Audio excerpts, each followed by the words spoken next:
All right, so creative. This is a video that was requested by one of the YouTubers that follow us, and me, and Syslo Ventures, and all the stuff we're doing. Look at these people out here.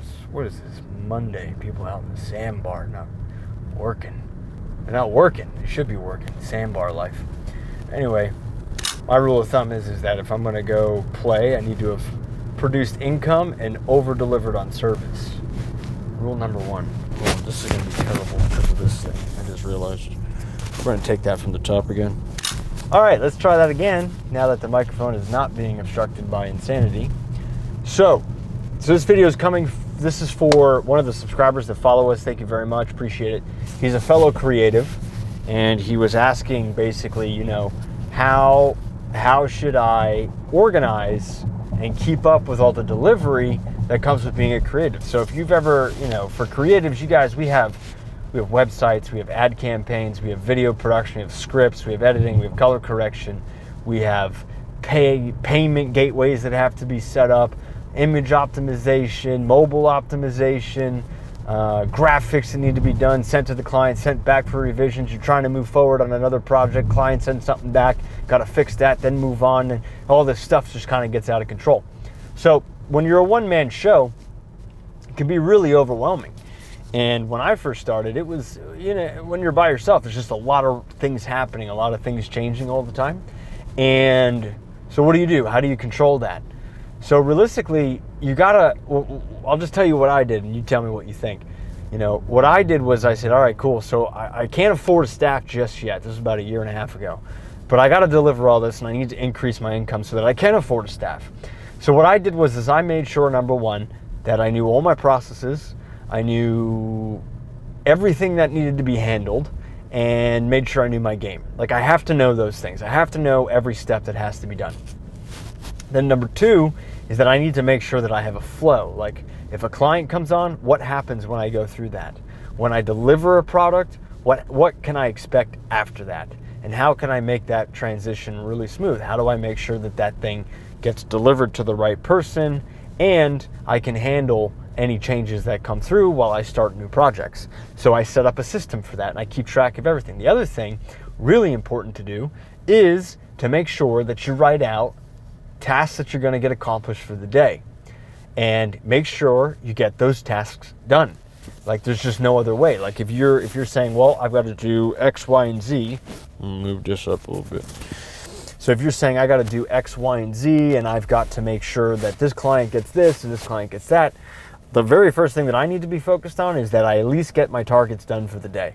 Otherwise, I will always feel like I'm treading water and not moving anywhere. That's number one. Number two is the idea that right now, if you're by yourself, you don't have a team that can help you.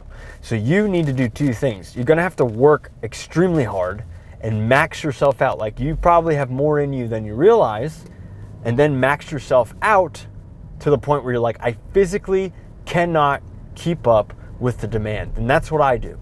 So what I did was I sold, deliver. It was a little crazy for a little while, a little overwhelming, maybe for about 90 days or less, something like that.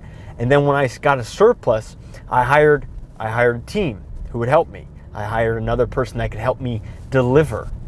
It wasn't so much about me getting another salesperson because I knew I was good at sales.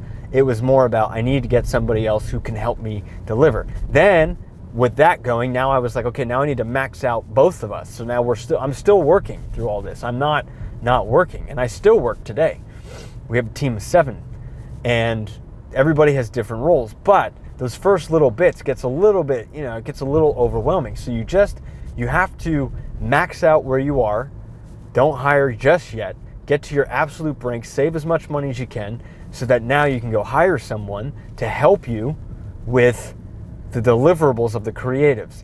Then when you both max out, you hire again. So while you're maxing each other out, you got to increase your income during that period of time, which you should be able to do because some of the work is offloaded and keeping everything organized. Then you hire someone who's very good at admin, very good at administration, very good at tracking projects and making sure things are done.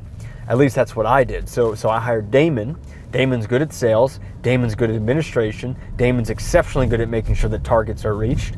And so now what we do is When you get a client, you got a process. You put the client through the process to get them to a product. And you do go as far as you can go with that client, with the data you have. Because sometimes if you're building a website, you got to wait for logins and all this stuff. Social media, we have to wait for the logins and all that stuff. So a project gets a little stalled.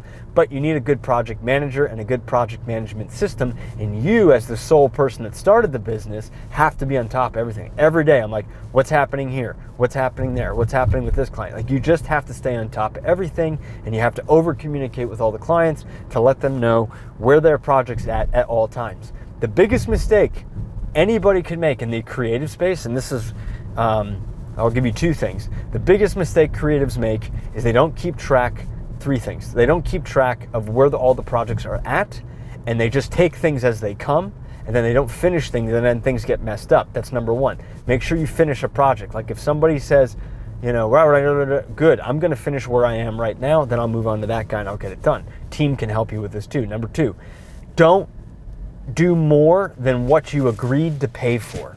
It's really tempting to over-deliver, but you over-deliver on what you were paid to do. As creatives, okay, it's very easy to be like, oh, can you just make this extra image for me? Can you just do this? And there's nothing wrong with that. And I do those things. But there's also, you have to find the limit though. Like if it's taking away time from other clients, you can't do that. So you got to just keep your projects in line. And where how much more can you over deliver? It's totally fine to do it, but also like don't just do everything for free. And that's why artists and creatives don't make a lot of money. They struggle with that because you got to know the value that you bring to the table. You're being paid for your expertise. You're being paid for your knowledge. You're being paid for your ability to design things. So you want to make sure, oh, microphone down. You want to make sure that you're able to deliver on that, but also have a good exchange in with yourself.